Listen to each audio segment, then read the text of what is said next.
കോടാനുകോടി വർഷങ്ങൾക്ക് മുമ്പ് വെള്ളത്തിലാണ് ജീവൻ ഉണ്ടായത്. അതാണല്ലോ ആദ്യത്തെ അവതാരം, മത്സ്യാവതാര. ആ ജീവന്റെ പൊട്ടിമുളച്ചിട്ട് അതിന്റെ ഭാഗങ്ങളായിട്ട് വന്നതാ നമ്മുടെ ജീവൻ. നമ്മുടെ ജീവൻ നമുക്ക് നശിപ്പിക്കാൻ ഒരു അധികാരമില്ല. നമ്മുടെ ജീവൻ നശിപ്പിക്കാൻ നമുക്ക് അധികാരമില്ല. നിങ്ങളുടെ ജീവൻ ഫ്ലിപ്കാർട്ടിന്നോ ആമസോണിന്നോ നിങ്ങൾ വാങ്ങിയതാണോ? അല്ല, നിങ്ങളുടെ അച്ഛനും അമ്മയും തന്നതാ. അച്ഛനും അമ്മക്കും കിട്ടിയത് അവരുടെ അച്ഛനും അമ്മയിൽ നിന്നാ.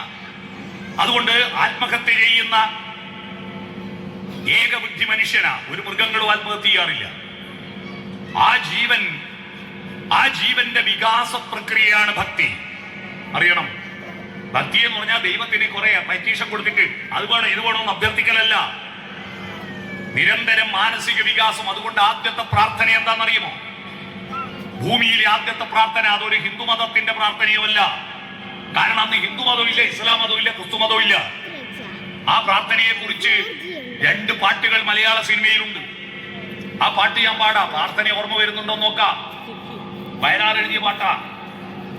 ശാരികേ ശാരികേ സിന്ധു ഗംഗാ നദീ തീരം വളർത്തിയ ഗന്ധർവഗായികേ പാടുക നീ പുരുഷാന്തരത്തിലെ ഭാവോജ്വലങ്ങളാം.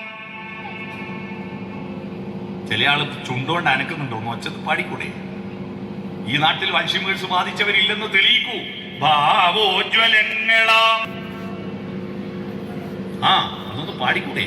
സൂര്യഗായത്രികൾ. എന്താ സൂര്യഗായത്രി? മന്ത്രങ്ങളുടെ അർത്ഥം അറിയണം. മറ്റൊരു പാട്ട്, പത്മതീർത്ഥമേ ഉണരു മാനസ പത്മതീർത്ഥമേ ഉണരു അഗ്നിരഥത്തിലുദിക്കുമുഷസ്സിൻ അർഘ്യം നൽകൂ ഗന്ധർവസ്വരഗംഗയൊഴുകൂ ഗായത്രികൾ പാടൂ. ഓം സത്സവിതുർവരേണ്യം ഭർഗോ ദേവസ്യ ധീമഹി ധിയോ യോ ന പ്രചോദയാത്. ഓം എന്ന് പറഞ്ഞാൽ മനുഷ്യന് ദൈവബോധം ഉണ്ടാകുന്നതിന് മുമ്പ് കാലബോധമാണ് ഉണ്ടായതാക്കി. കാലബോധമുണ്ടായപ്പോഴാണ് ഇത് ഭൂതകാലവും വർത്തമാനകാലവും ഭാവി കാലവും എന്ന ചിന്തയുണ്ടായത്.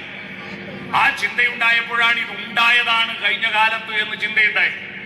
അപ്പോഴാണ് ഉണ്ടാക്കിയവൻ എന്ന ചിന്തയുണ്ടായത്. അപ്പോഴാണ് ദൈവത്തിലെത്തിയത്.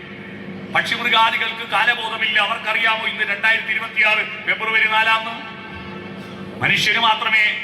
പക്ഷിമൃഗാദികൾക്ക് ഇരുട്ടുകൊണ്ട് വെളിച്ചമുണ്ട്. ഇരുട്ടുള്ളതിനെ രാത്രിയെന്നും വെളിച്ചമുള്ളതിനെ പകലെന്നും വിളിച്ചത് നമ്മളാണ്.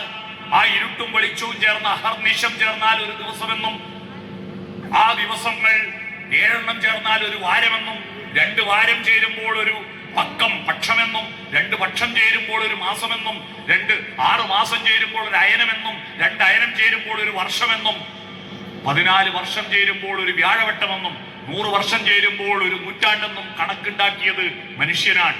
അതിനുണ്ടായ കാരണം ഭൂതം, വർത്തമാനം, ഭാവി, സൃഷ്ടി, സ്ഥിതി, സംഹാരം എന്ന 3 ചിന്തകളാണ്.